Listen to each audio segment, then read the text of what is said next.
அனைத்து இந்திய அண்ணா திராவிட முன்னேற்ற கழகத்தின் பொதுச் செயலாளர் புரட்சித் தலைவர் எடப்பாடியார் பேசியதை கண் காது மூக்கு வைத்து அதை வேறு மாதிரியாக திருத்தி இன்றைக்கு போராட்டம் நடத்துறீங்க.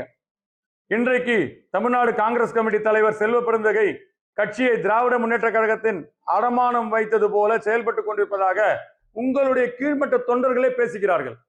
காரணம், சமீபத்திய 2 சம்பவங்களை நம்மால் சொல்ல முடியும். கரூரில் காங்கிரஸ் கட்சி மகளிர் அணி நிர்வாகி திராவிட முன்னேற்ற கழகத்தில் இணைந்தார் என்ற முன்னாள் அமைச்சர் செந்தில் பாலாஜி தன்னுடைய சமூக வலைதள பக்கத்தில் பதிவிட்டிருந்தார்.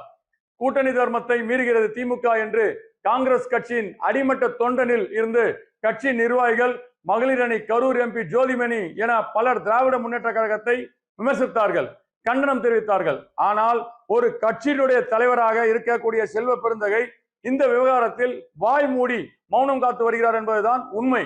ஏன் சாதாரண தொண்டனுக்கு இருக்கக்கூடிய உணர்வும் கோபமும் ஒரு மாநில தலைவருக்கு இல்லை என்பதை யோசித்து இருக்கிறீர்களா காங்கிரஸ் கட்சி தொண்டர்களே?